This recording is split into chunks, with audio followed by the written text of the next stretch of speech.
वो लोग गलतफहमी में ना रहें जिनको लगता है कि हरीश रावत कांग्रेस छोड़कर कोई क्षेत्रीय दल बनाने वाले हैं या बीजेपी में शामिल होने वाले हैं। हरीश रावत कांग्रेस में रहेंगे और कांग्रेस में रहते हुए हरीश रावत सब कुछ उनकी ही मानी जाए, जब तक ये नहीं मनवा लेंगे तब तक अर्जित अवकाश से लेकर वो आगे 2027 के चुनाव तक बहुत कुछ करने वाले हैं। दोस्तों नमस्कार, मैं हूं पवन लाल चंद और प्योर पॉलिटिक्स में आज बात हरीश रावत के बहाने कांग्रेस में जो सियासी बवंडर छिड़ा है, 6 लोगों की ज्वाइनिंग कराने के बाद कांग्रेस जिस अंदाज में एक बड़ा मैसेज देना चाह रही थी और इसे चुनावी मास्टर स्ट्रोक बताते हुए बीजेपी के लिए झटका करार दे रही थी, उस पूरे प्रकरण की हवा हरीश रावत के मौन ने, हरीश रावत के अर्जित अवकाश ने निकाल दी है। इसी पर आज हम बात करते हैं। हरीश रावत ना मौन है ना अवकाश पर हैं, वो तमाम तरह के कार्यक्रमों में भी जा रहे हैं और मीडिया को लगातार इंटरव्यूज देकर, बयान देकर के अपनी बात भी रख रहे हैं। तो फिर हरीश रावत ने 15 दिन का जो अर्जित अवकाश का जो नारा बुलंद किया, उसका मैसेज क्या है? उसके बाद जिस अंदाज में बवाल मचा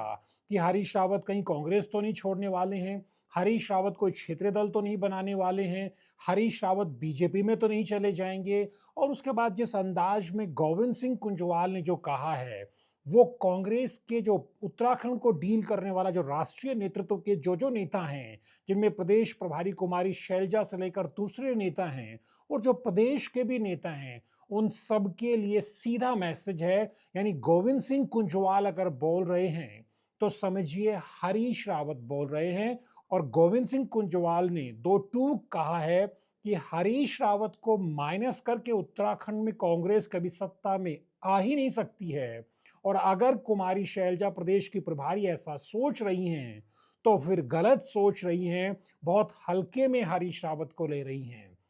यानी मैसेज हरीश रावत ने अपने सियासी हनुमान गोविंद सिंह कुंजवाल के माध्यम से पार्टी के शीर्ष नेतृत्व तक पहुंचा दिया है। इसलिए सवाल सिर्फ संजय नेगी के रामनगर से ज्वाइन करने भर का नहीं है। हरीश रावत की पूरी रणनीति ये जरूर है, वो दिखाने की पुरजोर कोशिश करेंगे कि जब 6 लोगों को पार्टी में शामिल कराया जा रहा था, तब उन्होंने अगर एक नाम संजय नेगी का और बता दिया, तो फिर इसमें कुमारी शैलजा से लेकर यशपाल आर्य, गणेश गोदियाल, प्रीतम सिंह, प्रकाश जोशी, सबने उनका समर्थन क्यों नहीं किया। लेकिन असल में हरीश रावत जानते हैं कि 2027 के चुनाव की सियासी बिसात अब जब बिछ रही है, तो कांग्रेस के नेतृत्व के साथ उनको एक तरह से अपनी सेवा शर्तें, यानी सब कुछ सियासी शर्तें हैं, वो तय कर लेनी चाहिए। क्योंकि आप जानते हैं 2017 के विधानसभा चुनाव में मुख्यमंत्री के नाते हरीश रावत कांग्रेस को लीड कर रहे थे, और 2022 के विधानसभा चुनाव में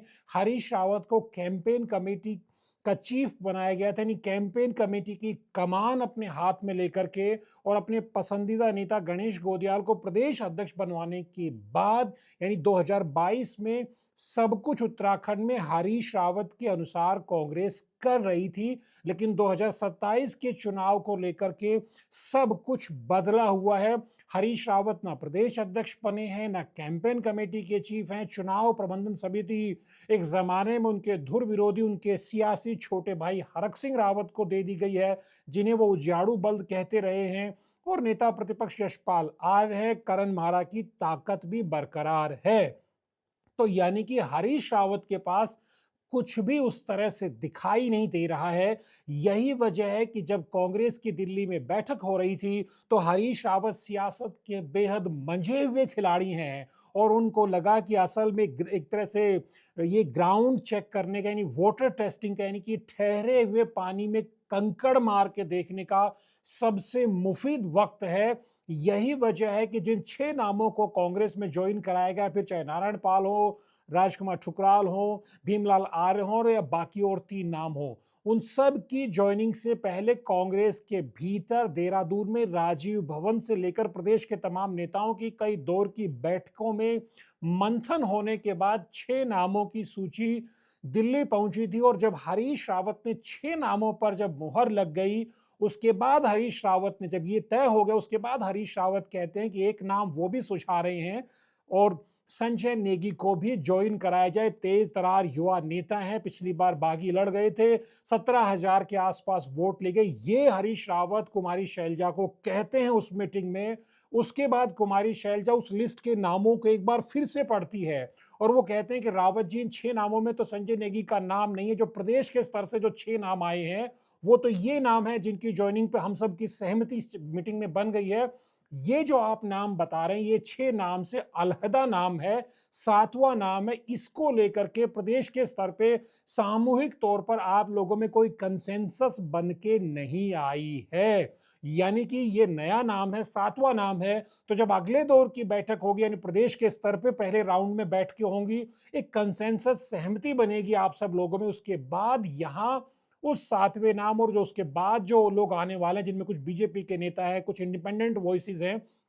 उनको जब ज्वाइन कराया जाएगा उसमें संजय नेगी के नाम पर भी चर्चा की जाएगी। यहीं से हरीश रावत को खटका होता है कि अभी तो 2027 के चुनाव को लेकर प्रत्याशियों पर मंथन होना है, 70 टिकटें बंटनी हैं। 2017 से 2022 में सारी टिकटें उन्होंने अपने हिसाब से बंटवाई थी, मैनिपुलेशन सारा उनका था, परमिटेशंस कॉम्बिनेशन सारे वो तय कर रहे थे। और अब जब 2027 में एक प्रत्याशी का एक नेता के तौर पर, अभी प्रत्याशियों की तो बात नहीं है, एक नेता संजय नेगी को ज्वाइनिंग का नाम अगर वो 7वां नाम रख रहे हैं तो इतना भी गुंजाइश नहीं है। उसमें भी ये कहा जा रहा है कि ड्यू प्रोसेस के तहत चर्चा करके आएंगे, यानी हरीश रावत को वहां लग जाता है कि इस तरह तो उनकी दाल यहां नहीं गलेगी, हालात बिल्कुल बदले हुए हैं और उनके समर्थन में इस बैठक में कोई भी नेता आवाज नहीं उठा रहा। जब हरीश रावत ने संजय नेगी को कांग्रेस में शामिल करने की बात की 6 नामों के साथ, तो उनके समर्थन में न प्रदेश अध्यक्ष गणेश गोदियाल ने बोला, न यशपाल आर्य नेता प्रतिपक्ष ने बोला, न कैंपेन कमेटी के चीफ प्रीतम सिंह ने बोला, न चुनाव प्रबंधन समिति के चीफ हरक सिंह रावत ने बोला, न कुमारी शैलजा ने या फिर प्रकाश जोशी ने, किसी भी नेता ने नहीं बोला। ये अलग बात है, ये अलग बात है कि अगर रंजीत रावत को माइनस कर दिया जाए तो ये तमाम नेता हरीश रावत की तरह ही, चाहे फिर यशपाल आर्य हो, चाहे फिर प्रीतम सिंह हो, चाहे प्रकाश जोशी हो। प्रकाश जोशी ने तो जिस तरह से हमने फिर इस चीज को और खंगाला, तो प्रकाश जोशी के साथ संजय नेगी ने, जब वो युवा छात्र नेता थे एनएसयूआई और यूथ कांग्रेस में, प्रकाश जोशी के साथ काम किया है। तो ये भी अपने आप में अलग बात है कि बाकी जो प्रदेश स्तर के नेता हैं,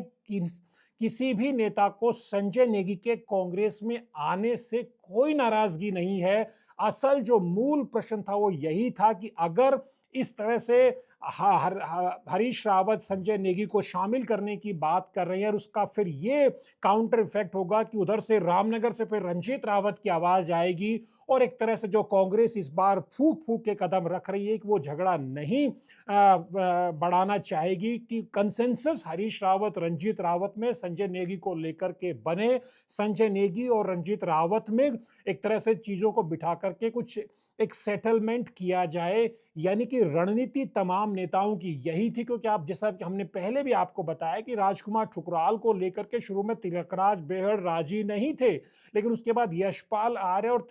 और तिलकराज बेहड़ में कई दौर की जब बातचीत होती है तो तिलकराज बेहड़ न केवल राजकुमार ठुकराल की ज्वाइनिंग के वक्त दिल्ली में होते हैं, बल्कि उस पर उनका जो बयान भी आता है वो कहते भी कि उनकी जो नाराजगी, जो बातें थी पार्टी के सामने रखी, लेकिन जब पार्टी ने निर्णय लिया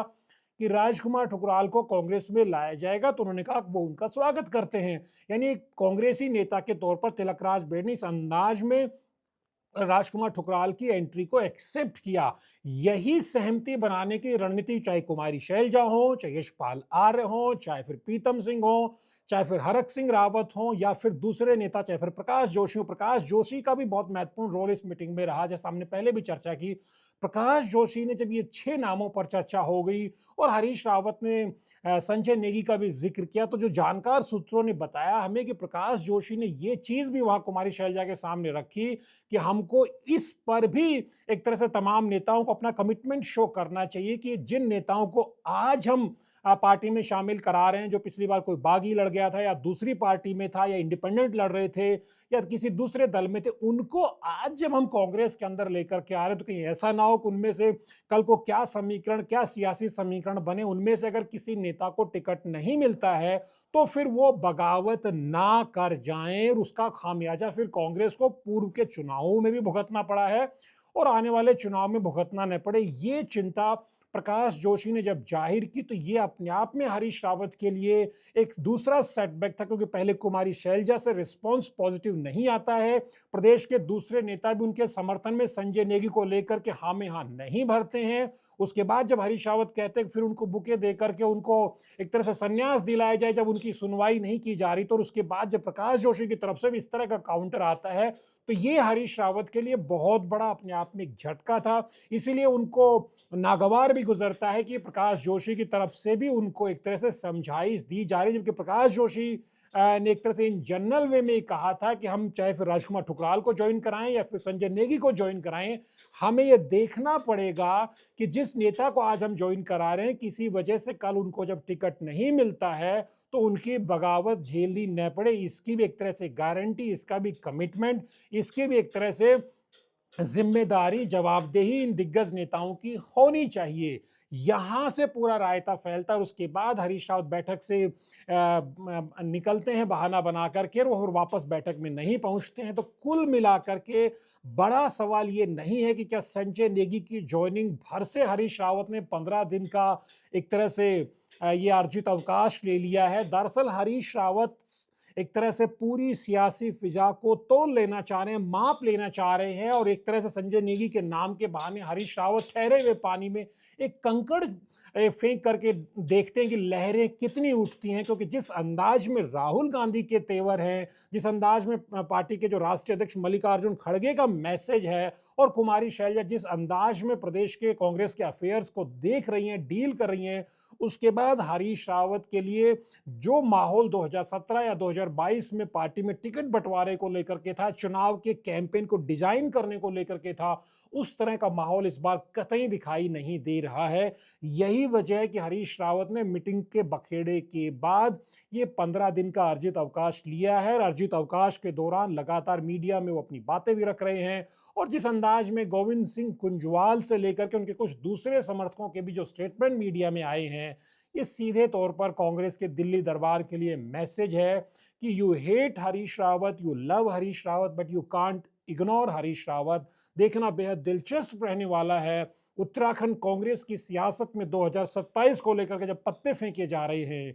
तो हरीश रावत का ये रुख है, इस पर किस तरह का जवाब या किस तरह की प्रतिक्रिया कांग्रेस का जो नेतृत्व है, प्रदेश का और राष्ट्रीय नेतृत्व देता है। लेकिन इतना तय है कि हरीश रावत ने एक बार फिर साबित कर दिया कि कांग्रेस जहां 6 लोगों की ज्वाइनिंग कराने के बाद बीजेपी पर हमलावर तेवर अख्तियार करना चाह रही थी, एक प्रदेश में नैरेटिव सेट करना चाह रही थी, एक माहौल बनाना चाह रही थी, हरीश रावत ने अपने अर्जित अवकाश की छोटी सी